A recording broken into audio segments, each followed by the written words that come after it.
Hello all, welcome back to Bharat vent. మీరు కనుక నా వీడియోస్ ఫస్ట్ టైం చూస్తున్నట్లయితే please do subscribe and hit the bell icon. ఈరోజు మనం మ్యూచువల్ ఫండ్స్ పైన ఉన్న అపోహల గురించి మాట్లాడుకుందాం. మ్యూచువల్ ఫండ్స్ స్టార్ట్ చేయాలి అంటే చాలా మనీ ఉండాలి, ఎక్స్పర్ట్ అయి ఉండాలి అనేవన్నీ అపోహలు మాత్రమే. సో అలాంటి కొన్ని అపోహలు ఏంటో చూద్దాం. సో లేట్ చేయకుండా let's get started.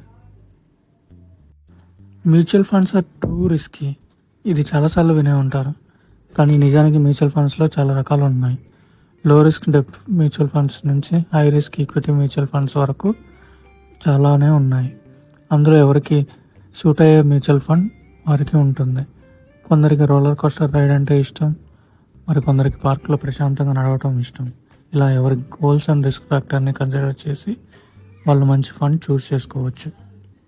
Mutual funds అనేవి ధనవంతులకు మాత్రమే అని అనుకుంటున్నారా? అయితే మీరు పప్పులో కాలేసినట్టే. ఎందుకంటే మ్యూచువల్ ఫండ్స్లో ఎస్ఐపీస్ జస్ట్ 500 పర్ మంత్ నుంచే స్టార్ట్ అవుతాయి.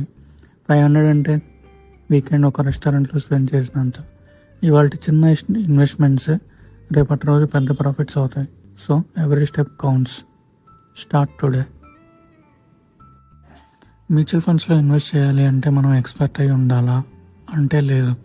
ఎందుకంటే మనం ప్రీవియస్ వీడియోస్లో డిస్కస్ చేసినట్లు మ్యూచువల్ ఫండ్స్ని మేనేజ్ చేయడానికి ఫండ్ మేనేజర్ ఉంటారు. వాళ్ళు మన ఇన్వెస్ట్మెంట్ని మేనేజ్ చేస్తారు. ఫర్ ఎగ్జాంపుల్, మంచి రెస్టారెంట్లో ఒక సూపర్ డిష్ని ఎంజాయ్ చేస్తూ తినాలి అంటే మనం కుక్ అయి ఉండాల్సిన అవసరం లేదు, అండ్ రెసిపీ ఏంటి అని తెలియాల్సిన అవసరం కూడా లేదు. Like wise fund manager will manage, just we need to observe it. కొంతమంది ఒకసారి మ్యూచువల్ ఫండ్స్లో ఇన్వెస్ట్ చేస్తే ఇంకా మన డబ్బులు లాక్ అయినట్టే అని అంటుంటారు, కానీ అది కాదు. చాలా మ్యూచువల్ ఫండ్స్కి లాక్ ఇన్ పీరియడ్స్ ఉండవు. కొన్ని ఫండ్స్ మాత్రమే, లైక్ ELSS ఫండ్స్కి మాత్రమే లాక్ ఇన్ పీరియడ్ అప్లికబుల్ ఉంటుంది. చాలామంది నాలాగా ఇనిషియల్ స్టేజ్లో ఉన్నప్పుడు మ్యూచువల్ ఫండ్స్ పాస్ట్ పర్ఫార్మెన్స్ చూసి రిటర్న్స్ బాగా వస్తాయని అనుకుంటారు, కానీ పాస్ట్ పర్ఫార్మెన్సెస్ అనేవి రిఫరెన్స్ కోసం మాత్రమే.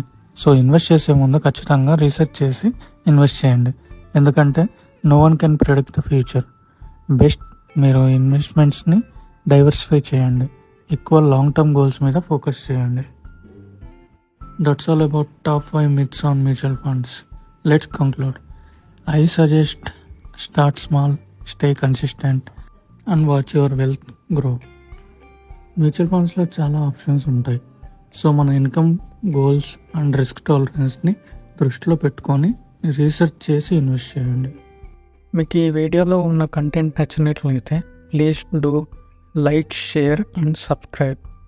Also, if you have any suggestions, please do comment. Thanks for watching and happy investing.